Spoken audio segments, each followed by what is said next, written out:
Bismillahirrahmanirrahim. Assalamualaikum warahmatullahi wabarakatuh. Sekarang saya akan menjelaskan mengenai non-static method.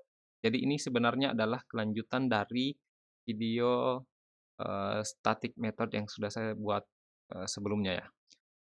Jadi, perlu kita ingat kembali bahwa, ada 2 jenis ya metode ya, ada yang non-static, ada yang static. Jika dia static, maka kita tidak perlu mendeklarasikan objek dari, kelas tersebut untuk mengakses metodenya. Namun jika dia adalah metode non-static, maka kita perlu, mendeklarasikan atau membuat objek dari kelasnya terlebih dahulu. Eee, Program yang, teman-teman lihat sekarang di layar ini adalah, contoh dari, eee, static method ya. Di sini ada keyword static. Jadi keyword static ini adalah penanda bahwa, metode ini adalah metode statik. Artinya metode ini tidak perlu, eee, diakses melalui sebuah objek. Eee, Bisa kita lihat di sini, ini cukup langsung menyebutkan, kelas, diikuti dengan nama metodenya, dan diikuti dengan argumen yang akan dikirimkan. Lalu bagaimana jika kita ingin mengubah, metode ini menjadi metode non-statik? Caranya sederhana sekali, cukup hapus statik ini, ya. Kemudian, di sini pasti akan terjadi error, ya.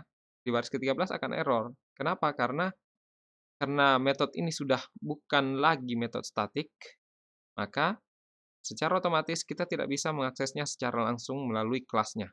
Kita harus membentuk objeknya terlebih dahulu. Atau misalnya saya, berikan saja, satu contoh metode lagi agar kita bisa dapat membandingkan dari kedua, metode yang ada. Saya, membuat satu metode lagi, public public, public, integer, apa ya, perkalian, integer A sama integer B. Ya, karena nama metodenya perkalian, berarti ya operasi dalamnya harus sesuai dengan nama metodenya ya, agar, kita tidak bingung. Jadi return perkalian, bisa juga seperti ini modelnya. Kita beri contoh, integer C sama dengan A dikali B, ya. Kemudian return C. Nah, bisa juga modelnya seperti ini. Nah, kemudian di sini coba kita lihat. Nah, eee, kita coba mendeklarasikan, satu variabel lagi, ya, integer z sama dengan, oh tidak, ini ingat karena metode ini adalah metode non-statik, maka kita harus membuat objeknya terlebih dahulu. Jadi misalnya di sini apa nama kelasnya? Nama kelasnya adalah aritmatika. Nama objeknya apa? Objek 1, beri saja nama objek 1. Kemudian new aritmatika. Di koma. Oke, baru kemudian kita bisa mengakses metode tersebut. Misalnya seperti ini. Integer z obj1 dot perkalian. Nilai yang akan kita masukkan adalah x dan y. Oke. Nah, sampai sini, apakah nilainya akan tampil? Ya belum, karena kita belum memberikan perintah untuk menampilkan nilai, ya. Sekarang kita tambahkan di sini z, ya, system.out.println z. Sekarang kita coba run. Sudah keluar hasilnya. Nah, kita lihat untuk baris perintah 18 itu akan menghasilkan angka 15. Sedangkan baris perintah 21 akan menghasilkan 50 karena kita mengakses metode kalian di sini ya, kalian. Oke. Nah, jika misalnya saya menghapus ini, kemudian saya langsung, mengakses metode tersebut sama seperti dengan cara metode statik, matematika, nah ini akan error. Kenapa? Nah ini, karena, ini adalah non static method, bukan static method. Jadi harus dideklarasikan objeknya terlebih dahulu.